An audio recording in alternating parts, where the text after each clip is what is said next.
రీసెంట్గా కొన్ని very important appointments ఉన్నాయి. సో వాటి గురించి మనము ఈరోజు వీడియోలో తెలుసుకుందాము. సో రాబోయే ఏ ఎగ్జామ్లైనా వెరీ వెరీ ఇంపార్టెంట్. మనకి రాబోతున్న ఆర్పిఎఫ్ కానిస్టేబుల్ కానీ, ఆర్ఆర్బి ఎన్టీపీసీ కానీ, మనకి ఎస్ఎస్సి జీడీ ఎగ్జామ్స్ కానీ, సో దాంట్లో ఖచ్చితంగా మనకి 2 నుంచి 3 క్వశ్చన్స్ అయితే రావడానికి ఛాన్స్ ఉంది. సో మనము ఓన్లీ అపాయింట్మెంట్స్ కాకుండా దానికి సంబంధించినటువంటి జీకే కూడా కవర్ చేసుకోవడానికి ప్రయత్నం చేద్దాం. ఎందుకంటే దీంట్లో మనకి current affairs and GK, current అఫైర్స్లో ఈ క్వశ్చన్ వస్తే ఇది పెడతాము, జీకేలో భాగంగా క్వశ్చన్స్ వస్తే ఆ విధంగా పెడతాం. అంటే ఎగ్జాంపుల్ ఏంటంటే ఈ పేపర్ తయారు చేసే వాళ్ళ మైండ్ సెట్ ఎటుపోతుందంటే, ఇప్పుడు సపోజ్ మన ఈ న్యూస్లో కాగ్ అనేటువంటిది ఈ న్యూస్లో ఉంది. సో డైరెక్ట్ కరెంట్ అఫైర్స్లో నూతనంగా అపాయింట్మెంట్ అయినటువంటి కాగ్ ఎవరు అని చెప్పేసి క్వశ్చన్ ఇవ్వచ్చు. మళ్ళీ కింద పాలిటిక్ వచ్చేసరికి సో కాగ్ యొక్క ఆర్టికల్ 148 దేని గురించి చెప్తుంది? అటార్నీ జనరలా, యూపీఎస్సీయా, కాగ్ గురించా, లేదంటే స్పీకర్ గురించి అని చెప్పేసి ఇవ్వడం జరుగుతుంది. సో అలాంటప్పుడు ఏంటంటే కరెంట్ అఫైర్స్లో ఉన్నటువంటి ఏదైనా ఒక న్యూస్లో వచ్చిందంటే దానికి రిలేటెడ్గా ఉన్నటువంటి జీకే కానీ, హిస్టరీ కానీ, పాలిటీ కానీ, సో అక్కడ నేర్చుకుంటే ఏంటంటే నీకు అక్కడే పాలిటీ కవర్ అయిపోతుంది, నీకు హిస్టరీ వస్తే హిస్టరీ కవర్ అయిపోతుంది, అక్కడ కరెంట్ అఫైర్స్ కవర్ అయిపోతుంది. సో కాబట్టి నువ్వు చూసినావా, ఒక కరెంట్ అఫైర్స్ తోటి నువ్వు జీకే చదువుతున్నావు, కరెంట్ అఫైర్స్ చదువుతున్నావు. అందుకే ఎందుకు అంటున్నావు అంటే కరెంట్ అఫైర్స్ని చదవాలి. కానీ కరెంట్ అఫైర్స్ని ఎట్లా చదవాలంటే నువ్వు జస్ట్ కరెంట్ అఫైర్స్లో వచ్చినటువంటి కాగ్ ఎవరు సంజయ్ మూర్తి, ఆ తర్వాత మనకి సిజే ఎవరు సంజీవ్ ఖన్నా, ఇలా నేర్చుకుంటే సరిపోదు. సో దానికి రిలేటెడ్గా జీకే కూడా నేర్చుకుంటే నీకు ఇటు కరెంట్ అఫైర్స్ ప్లస్ కవర్ అయిపోతుంది, అటు పాలిటీ కవర్ అయిపోతుంది. సో నీకు ఇక్కడ 2 subject at a time cover అయిపోతున్నాయి. సో కాబట్టి ఆ కోణంలో మనము ఎక్కడైతే జీకే అవసరం ఉందో అక్కడ నేర్చుకోవడానికి ప్రయత్నం చేద్దాం. సో దీనిలో భాగంగా ఫస్ట్ కాగ్ అపాయింట్ కావడం జరిగింది. ఎవరు కాగ్ అపాయింట్ అయిందంటే మనకి సంజయ్ మూర్తి గారు మనకి కాగ్ అపాయింట్ కావడం జరిగింది. కాగ్ అంటే ఏంటంటే controller and auditor general of India అని అంటాం. ఓకేనా, controller and auditor general of India. So ఇతని యొక్క వర్క్ ఏంటంటే to audit the all income and expenditure of the government of India and state government. అంటే గవర్నమెంట్ యొక్క సంస్థలను తనిఖీ చేస్తుంది, అంటే ఏదైనా ఫైనాన్షియల్గా. అంతేగాని ప్రైవేట్ యొక్క సంస్థల గురించి తనిఖీ చేయదు. ఈ క్వశ్చన్ ఆల్రెడీ ప్రీవియస్ అడిగిండు. అయితే ఇది రాజ్యాంగబద్ధ సంస్థన, చట్టబద్ధ సంస్థన అంటే రాజ్యాంగబద్ధ సంస్థ. మరి రాజ్యాంగబద్ధ సంస్థ అంటే ఏంటంటే మనకి బేసికల్గా తెలిసి ఉండాలి. సో మనకి రాజ్యాంగంలో అంటే పాలిటీలో ఒక ఆర్టికల్ రూపంలో పొందుపరిచినటువంటి సంస్థలు ఉంటాయి కదా, సో వాటిని మనం రాజ్యాంగబద్ధ సంస్థలు అని అంటాం. లేదు ఆర్టికల్ రూపంలో లేదు, చట్ట రూపంలో తీసుకొచ్చారు అని అంటే దాన్ని చట్టబద్ధ సంస్థ అని అంటాం. ఇప్పుడు suppose national human rights commission అని ఉంది, దాన్ని 1992 యాక్ట్ ప్రకారం 1993లో తీసుకురావడం జరిగింది. అంటే అదేంటి, ఒక చట్టబద్ధ సంస్థ. ఎందుకు ఎన్హెచ్ఆర్సీ గురించి చెప్పినంటే నూతనంగా ఎన్హెచ్ఆర్సీ యొక్క చైర్పర్సన్ గా మనకి వి రామసుబ్రహ్మణ్యం గారు అపాయింట్ కావడం జరిగింది. అతను 9వ వ్యక్తి. అంతకు ముందు ఉన్నటువంటి వ్యక్తి అరుణ్ కుమార్ మిశ్రా గారు, జస్టిస్ అరుణ్ కుమార్ మిశ్రా. సో ఇలా తెలుసుకోవడం జరుగుతుంది. అందుకే ఇదొక కాన్స్టిట్యూషనల్ బాడీ. మరి రాజ్యాంగబద్ధ సంస్థ అన్నాం కదా, మరి రాజ్యాంగంలో ఏ ఆర్టికల్ రూపంలో ఉంది అంటే మనకి ఆర్టికల్ 148 నుంచి 151 వరకు మనకి కాగ్ గురించి చెప్పడం జరుగుతుంది. అంటే కంట్రోలర్ అండ్ ఆడిటర్ జనరల్. మరి నియామకం గురించి కూడా అడుగుతాడు. అంటే ఎవరు నియమిస్తారు? కాగ్ని నియమించేది రాష్ట్రపతి చేత నియామకం పొందుతాడు. ప్రజెంట్ రాష్ట్రపతి ఎవరు? ద్రౌపది ముర్ము గారు, శ్రీమతి ద్రౌపది ముర్ము గారు. మరి ఇతని యొక్క టర్మ్ ఎంత అంటే 6 ఇయర్స్ లేదా 65 ఇయర్స్. అదేంది 6 ఇయర్స్ 65 ఇయర్స్ అంటే ఏంటిది అని మీకు అర్థం కాకపోవచ్చు. ఇప్పుడు సపోజ్ నా ఏజ్ 60 ఇయర్స్. సో నేను ఇప్పుడు కాగా అపాయింట్ అయినా. సో నాకేంటంటే జనరల్గా నేను 6 సంవత్సరాల వరకు ఉండాలి. కానీ నాకు ఇంకొక 5 సంవత్సరాల తర్వాత నాకు నా ఏజ్ ఏమైపోతుంది? 65 సంవత్సరాలు అయిపోతుంది. సో కాబట్టి నేను రిటైర్డ్ కావాల్సిందే. అంటే 6 ఇయర్స్ టర్మ్ అన్నా ఉంటుంది, లేదంటే 65 ఇయర్స్ ఏజ్ వరకు అన్నా ఉంటుందని చెప్పేసి గుర్తుపెట్టుకోవాలి. ఇది ఫస్ట్ మన కరెంట్ అఫైర్స్ కాగ్ గురించి తెలుసుకోవడం జరిగింది. సో ఆ తర్వాత చూసుకుంటే మనము ఆ తర్వాత ఏంటంటే ఇక్కడ సిజే అంటే ఏంటంటే మనకి చీఫ్ జస్టిస్ ఆఫ్ ఇండియా అని గుర్తుపెట్టుకుంటాం. సో అంటే ఏంటంటే మనకి భారత ప్రధాన న్యాయమూర్తి. ఇప్పుడు ఎవరికి అపాయింట్ అయ్యారు? సంజీవ్ ఖన్నా. వెరీ ఇంపార్టెంట్ ఇవి. ఇతను 51వ చీఫ్ జస్టిస్ ఆఫ్ ఇండియా అంటాం. 51st chief justice of India. మరి ఇంతకుముందు ఎవరు ఉండే అంటే డివై చంద్రచూడ్ ఉండే. ఇతని యొక్క నియామకం అంటే ఎవరి చేత నియామకం పొందుతాడు అంటే సేమ్ రాష్ట్రపతి చేత నియామకం పొందుతాడు. ఆర్టికల్ ఏంటంటే 124 ఆఫ్ 2 ఏంటంటే మనకి సీజే యొక్క నియామకం గురించి చెప్పడం జరుగుతుంది. ఆ తర్వాత టెన్యూర్ ఎంత అంటే 65 ఇయర్స్. సో మనకి ఈ కోణంలో ఫస్ట్ సీజే ఎవరు అంటే హెచ్జే కానియా మనకి first chief justice of India. So మనం ఇక్కడ ఆర్టికల్ 124 ఏంటంటే మనకి సుప్రీంకోర్టు యొక్క ఫార్మేషన్ గురించి చెప్తుంది. వెరీ ఇంపార్టెంట్ ఇది ఆర్టికల్ 124 సుప్రీంకోర్టు యొక్క ఫార్మేషన్ గురించి చెప్తుంది. సో ఇక్కడనే మనకి ఏంటంటే 214 రివర్స్ చేసుకుంటే 214 ఏంటంటే హైకోర్టు యొక్క నిర్మాణం గురించి చెప్పడం జరుగుతుంది. సో దీన్ని మళ్ళీ రివర్స్ చేస్తే 241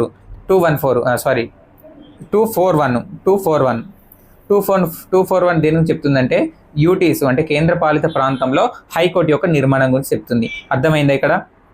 అర్థమైందా? సో ఆర్టికల్ 124 అంటే ఏంటిది? ఆర్టికల్ 124 అంటేనేమో సుప్రీంకోర్టు యొక్క నిర్మాణం గురించి చెప్తుంది. ఆర్టికల్ 124 సుప్రీంకోర్టు యొక్క నిర్మాణం గురించి చెప్తుంది. సో ఆర్టికల్ దీని యొక్క ఈ నెంబర్స్ డిఫరెంట్ చేసి అంటే 124 ఏమో హైకోర్టు గురించి నిర్మాణం చెప్తుంది. ఆ తర్వాత 241 ఏమో మనకి కేంద్రపాలిత ప్రాంతాలలో హైకోర్టు యొక్క నిర్మాణం గురించి చెప్పడం జరుగుతుంది. ఓకేనా? ఇక్కడ పాలిటీ కూడా మనకు ఎంతో కొంత బిట్స్ అయితే కవర్ అయిపోయినాయి. సో ఆ తర్వాత నెక్స్ట్ ఫైనాన్స్ సెక్రటరీ ఎవరు అపాయింట్ అయ్యారు? ఫైనాన్స్ సెక్రటరీగా టీవీ సోమనాథన్ గారు. సో రీసెంట్గా జరిగినటువంటి తెలంగాణ గ్రూప్ 2 ఎగ్జామ్లో మనకి ఈ మూడిట్లోనే 2 క్వశ్చన్స్ అడిగిండు. ఒకటి కా గురించి డైరెక్ట్ ఇటీవల అపాయింట్ అయినటువంటి కాగ్ ఎవరు అని చెప్పేసి డైరెక్ట్ అడిగిండు. మనం ఏమో ఇంత డెప్త్గా నేర్చుకుంటున్నాం. కానీ ఆ తర్వాత ఫైనాన్స్ సెక్రటరీగా ఎవరు అపాయింట్ అయ్యిండు అని చెప్పేసి కూడా అడగడం జరిగింది. ఎవరు? ఫైనాన్స్ సెక్రటరీగా రీసెంట్గా టీవీ సోమనాథన్ గారు అపాయింట్ కావడం జరిగింది.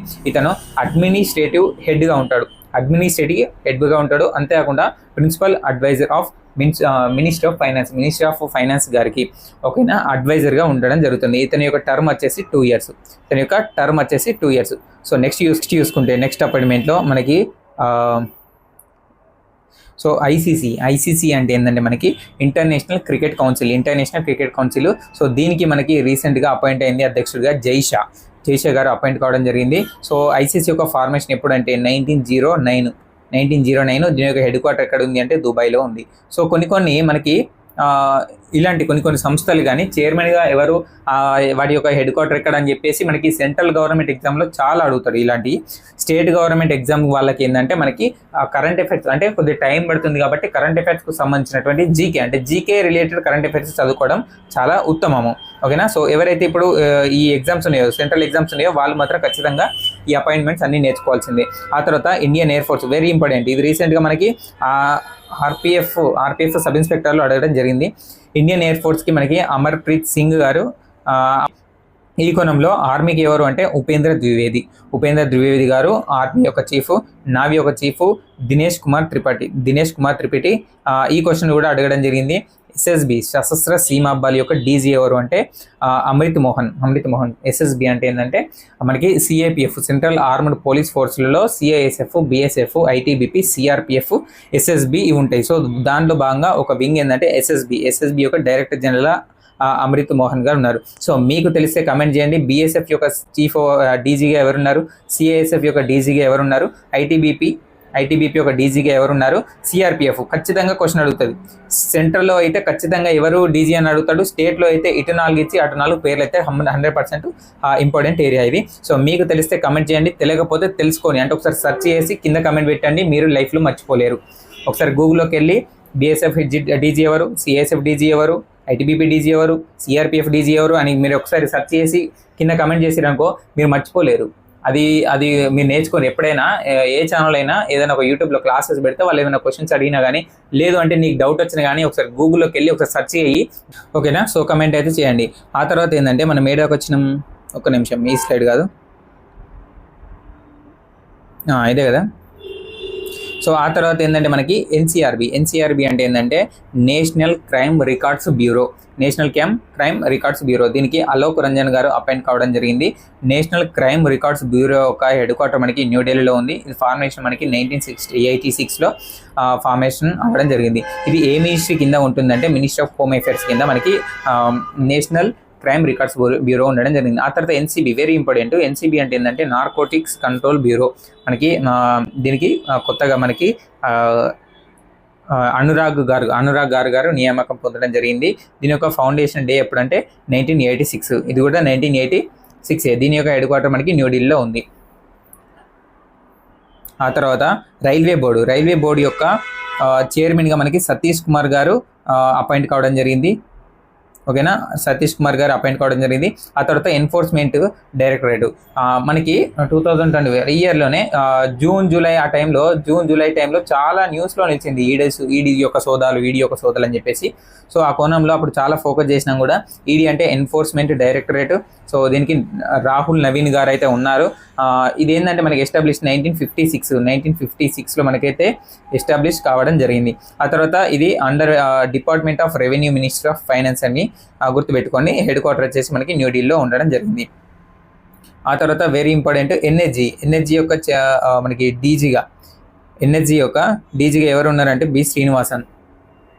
ఆ తర్వాత నేషనల్ ఎన్ఎస్జి అంటే నేషనల్ సెక్యూరిటీ గార్డ్ అవునా, దీని బ్లాక్ కార్డ్స్ అంట. బ్లాక్ దానికి ఒక్కొక్క విధంగా ఉండడం జరుగుతుంది. ఓకేనా. ఆ తర్వాత NATO, very important. NATO North Atlantic Treaty Organization. First full form నేర్చుకోండి, నార్త్ అట్లాంటిక్ ట్రీటీ ఆర్గనైజేషన్. దీనికి మనకి ఎవరు అధ్యక్షుడు మార్క్ రుట్టే గారు ఉండడం జరిగింది. మార్క్ రుట్టే గారు. దీని యొక్క ఫౌండేషన్ గుర్తుపెట్టుకోండి 1949. దీని యొక్క హెడ్ క్వార్టర్ గుర్తుపెట్టుకోండి మనకి బెల్జియం యొక్క క్యాపిటల్ బ్రసెల్స్లో ఉంది. ఇది బెల్జియం యొక్క క్యాపిటల్. బెల్జియం క్యాపిటల్ బ్రసెల్స్లో ఉంది. ఆ తర్వాత ఇందులో రీసెంట్గా అడిగిన క్వశ్చన్, మళ్ళీ ఇక్కడ ఈ తెలంగాణ గ్రూప్ 2 ఎగ్జామ్లో అడిగిన క్వశ్చన్, ఇటు రీసెంట్గా నాటోలో జాయిన్ అయిన కంట్రీ ఏది అని క్వశ్చన్ ఇవ్వడం జరిగింది. అదేంది మనకి 32ది మనకి స్వీడన్ అయితే జాయిన్ కావడం జరిగింది. ఆ తర్వాత ఏంటంటే సిడ్బీ గురించి తెలుసుకుందాం. సిడ్బీకి ఎవరు ఉన్నారు అంటే ఇప్పుడు ప్రజెంట్ డైరెక్టర్గా మనకి మనోజ్ మిట్టల్ గారు. సిడ్బీ అంటే small industrial development bank. So దీని యొక్క హెడ్ క్వార్టర్ గుర్తుపెట్టుకోండి, వెరీ ఇంపార్టెంట్. సిడ్బీ యొక్క హెడ్ క్వార్టర్ మనకి లక్నోలో ఉంది. లక్నో ఎక్కడంటే యూపీలో ఉంది. లక్నోలో మనకి మెయిన్ ఇంపార్టెంట్ ఏంటంటే చెరుకు పరిశోధన సంస్థ మనకి లక్నోలో ఉంది. పొటాటో పరిశోధన సంస్థ మనకి ఇక్కడ సిమ్లాలో ఉందని గుర్తుపెట్టుకోండి. వరి పరిశోధన సంస్థ మనకి కటక్లో ఉంది. అది మన భారత వరి పరిశోధన సంస్థ కటక్లో ఉంది. కటక్ ఎక్కడ అంటే ఒడిశాలో ఉంది. అదే ఒకవేళ ప్రపంచ వరి పరిశోధన సంస్థ ఎక్కడ ఉంది అంటే మనీలాలో ఉంది. ఫిలిప్పీన్స్ క్యాపిటల్ మనీలాలో ఉండడం జరిగింది. ఓకేనా. చెరుకు గుర్తుపెట్టుకోండి. చెరుకు యొక్క పరిశోధన సంస్థ మనకి ఇక్కడ ఉంది, లక్నోలో ఉంది, అది యూపీలో ఉంది. పొటాటో యొక్క పరిశోధన సంస్థ మనకి సిమ్లాలో ఉంది, హిమాచల్ ప్రదేశ్. వరి యొక్క పరిశోధన సంస్థ మనకి ఒడిశాలోని కటక్లో ఉంది.